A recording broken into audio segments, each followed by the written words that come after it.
यह कहानी राजस्थान के कोटा शहर की एक भूतिया हवेली के बारे में है। यह हवेली राजा महाराजा के समय में बनाई हुई थी, लेकिन पिछले 18 सालों से इस हवेली में आज तक कोई भी रहने के लिए नहीं आया है।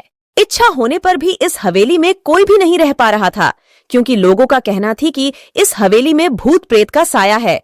जब अजीत सिंह को इस हवेली के बारे में पता चला तो उसने तय किया कि वो इस रहस्य को जानकर ही रहेगा, क्यों लोग इस हवेली में नहीं रह पा रहे हैं। उसने मजबूत इच्छा शक्ति से हवेली में रहने की पूरी तैयारी कर ली। जब उसने हवेली के अंदर जाने के लिए पैर आगे बढ़ाए तो दरवाजे पे किसी अनजान व्यक्ति ने उसे रोक लिया और नजदीक जाके बोले, कौन हो आप और किधर जा रहे हो? अजित सिंह ने जवाब देने के बजाय उसने सामने सवाल किया, जी आप कौन? मेरा नाम अर्जुन सिंह है और मैं यही पास में ही रहता हूं।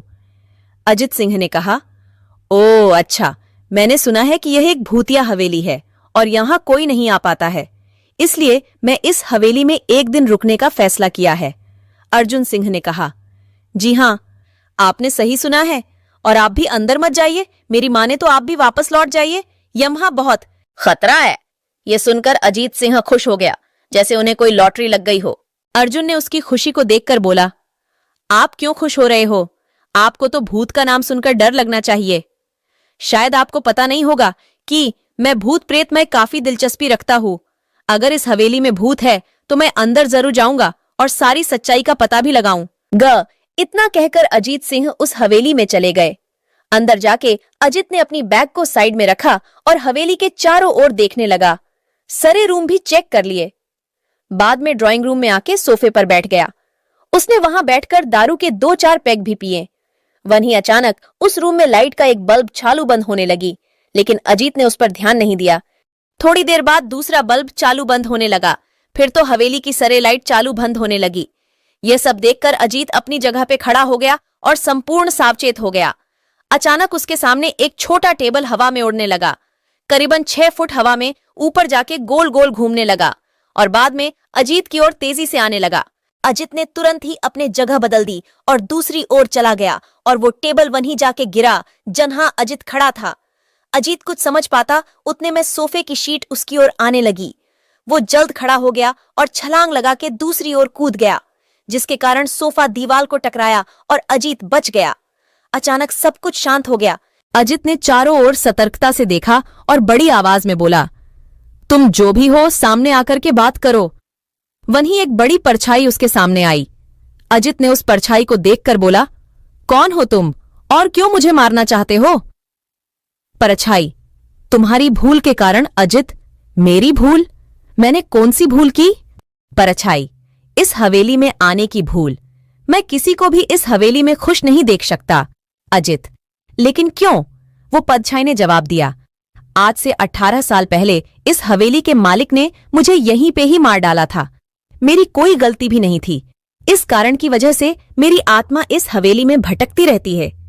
मैं किसी को भी इस हवेली में नहीं रहने दूंगा, क्योंकि इस हवेली में मेरा खून हुआ था। इस हवेली में जो भी रहने के लिए आएगा उसकी मौत होगी।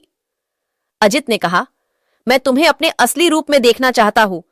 तुम्हें मारने से पहले मैं तेरी यह इच्छा अवश्य पूरी करूंगा। और उस परछाई ने एक भयानक दरमियाना रूप ले लिया। उसका चेहरा इतना भयानक था कि अजीत भी एक क्षण के लिए डर गया था, लेकिन दूसरी ही क्षण में उसने अपने आप पर काबू पा लिया। बाद में इसने अपनी जेब में से सफेद पाउडर निकाला और उस भूत के पर फेंक दिया। भूत के पर पाउडर पड़ते ही वो जलने लग गया।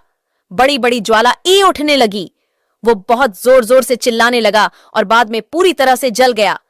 उसके बाद अजीत ने चैन से सांस लिया और वहीं पर सो गया। दूसरे दिन सुबह जब अजीत को सही सलामत हवेली से बाहर आते देख अर्जुन को आश्चर्य हुआ। अर्जुन ने अजीत से पूछा, तुम कैसे जिंदा हो? जब अजीत ने अर्जुन को कल रात को घटी घटना को पूरी तरह से बताया और बोला, अब यह हवेली भूतिया हवेली नहीं रही, क्योंकि उसे हवेली में रहने वाले भूत को मैंने बहुत चालाकी से मार दिया। मगर वह इतना देखने में खतरनाक और भयानक चेहरा था, उसे कोई भी देखकर डर जाता है। मगर यह सब की बातों की इग्नोर करते हुए मैंने उसे भूत को मारने के लिए बहुत सरल और आसान तरीका मैंने पहले से ही चुन लिया था। मैंने उसके ऊपर पाउडर का डब्बा छिड़का और वह अचानक से जलने लगी और वह चिल्लाने लगी। धीरे धीरे आग के लपेटे में पूरी तरह से आ चुकी थी। धीरे धीरे वह पूरी तरह से जलने लगी, जलकर मर गई और वह हवेली में रहने वाला भूत का किस्सा हमेशा हमेशा के लिए समाप्त हो गया।